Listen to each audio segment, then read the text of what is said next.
Guys, I have been in the midst of a whole on like spring cleaning frenzy. I moved all the winter boots and everything to the basement, brought up all the summer stuff into the closet upstairs, and then in the process I also decided to clean out the pantry. I tidied up the downstairs, I did a bunch of laundry. Like, I'm feeling great. Now I should say I didn't do this at all today. I haven't done anything today except put on my makeup. Hello everyone! I'm here today to share with you guys a disappointing products video, and I try and do these every so often as I kind of collect products that didn't work really well for me. So I've collected enough and I wanted to kind of share those products with you. Now, as I say this with every single video, if these products work well for you, that is awesome, because I mean, I wanted them to work really well for me, but you know, my skin or my face or my eyes or maybe the technique in which I was using them just didn't work well. If you guys have any suggestions or recommendations on maybe different ways of using these products, leave them in the comment section below. I would love to find other ways to maybe use these products. Otherwise they will be going to a women's shelter or to friends and family if they work well for them.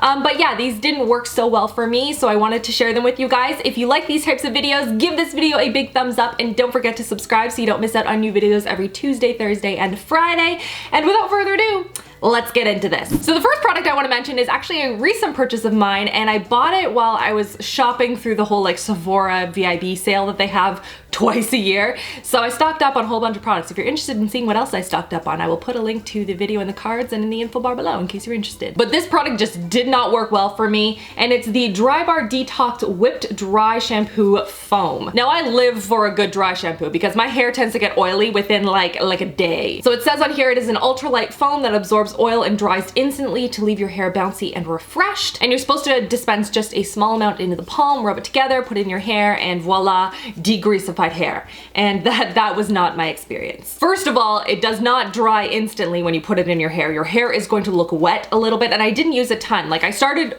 with like probably a larger size amount than I should have. Like not a ton, but like, you know, like this much.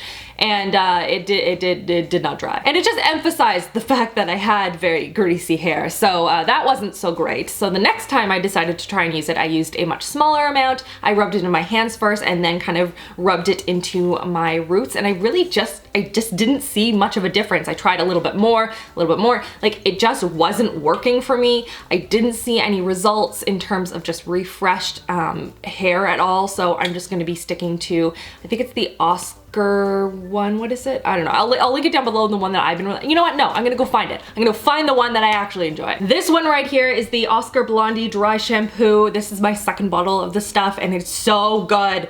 This stuff gets rid of all of the grease in my hair and makes my hair look nice and refreshed, unless it's like beyond repair. If I'm on to like day 2 or 3, it's so greasy, it's like, maybe you should just wash your hair, Rachel. But in between those, this is the one that I use, and I just didn't get a lot of really good results using the Drybar foam one. The next product I want to talk about is a blurring powder, and this is by Becca. It is their Soft Light Blurring Powder Golden Hour. And I used this in the video where I tested out 5-star rated makeup from Sephora. I will link that video in case you guys are interested in watching it. But I tested this out because it has a ton of really good reviews, and I tested it out on my face and it was so dark. Like it made it almost not orange, but a little bit more orangey toned. Maybe if this color like works better for your skin tone, it would be a better match. But for me, it's supposed to be translucent powder and it definitely was not. Like you can see it, like it's really dark. So I think maybe if you have a medium skin tone, this might be a good choice, but for me, it just did not work well. Like, I'm hoping what they'll do is they'll come up with a darker version as well as a lighter version, so there's sort of different tones that'll suit a lot of different skin tones. It was settling and like increasing the color of my under eye area. I just could not get past the color, unfortunately, so for me, this was a miss. There you go, product. Get back here. You can run, but I'm still gonna talk about you. Next up is an eyeshadow primer, and this is by Kat Von D. It's their color correcting eyeshadow primer. And I used this a couple of times, a couple of different ways, and I just couldn't get past how just drying it felt on my eyes. It was chalky, it was difficult to blend out, and it was just unfortunate because I like a ton of their sort of Lock-It line of products, and I think they are fabulous. Super highly pigmented and beautiful on the skin. I love their concealer, for example, the creamy one. It's amazing, but this I just was not a big fan of, and then blending it out was such a pain. So for me, I didn't love this. Now on to a highlight. This is a drugstore highlight. It's by NYX. It is the Away We Glow Liquid Highlight, and this is in the shade Crystal Glare. I was really disappointed because I love their highlighting palette that they have. Beautiful. That's an incredible product. This just it did not deliver for me. I was kind of blending it, like dotting it into the skin, blending it out, dotting it in, blending it out, and I just wasn't seeing the amount of glow that I was expecting. And so for me, I just didn't really enjoy it that much. If you're looking for something maybe a little bit more subtle, then you might enjoy this, but I don't know. I want something that's going to be there and like I can blend it out, but I don't have to keep layering it, especially because it is a liquid product. I don't want to keep layering on a ton of liquid product onto my cheeks because I feel like it's not going to set there really well. So yeah, I wasn't really impressed with this. Now on to a nail polish, and this is actually a top coat. It is the Essie Good To Go Topcoat. And I actually went through a ton of this product because what it does do is it sets your nail polish really, really quickly. However, on the flip side, it also, because it sets so quickly, I don't know what it does to the nail polish underneath, but it chips so much faster and in like big chunks, so it like peels off all of the nail polish.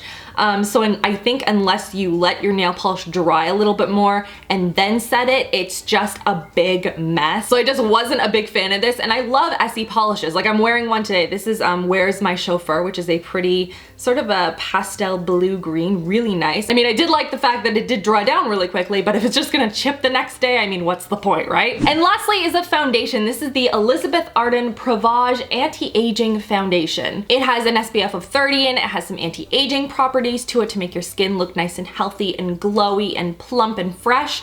And I just couldn't get past the texture of it. It is very, very thick when you're applying it to the skin, and it just didn't settle well. It was difficult to blend out, and then when I put powder on top, it just emphasized the fact that it was so thick. I don't know, maybe I was using too much, maybe I need to use a lot less, but then I wasn't getting the coverage that I wanted. So maybe if you're looking for something more light to medium coverage and you have all those benefits, I mean, Elizabeth Arden has great skincare, so it probably works really, really well, but I want something that's going to be a little bit more buildable, and this was not. And that's everything for this video. Give it a thumbs up if you want to see more of these disappointing product kind of videos. I feel weird saying like, do you like these videos where I talk poorly about certain products? Because maybe I'll do more of them. But I don't know, it's nice knowing what products don't work well for certain skin types and skin tones and things like that, and if they work well for you, that's awesome. And like I wish that these had all worked for me, and unfortunately they didn't. So I hope you guys enjoyed it, and don't forget to check out my Top Box beauty box kind of collaboration that I did.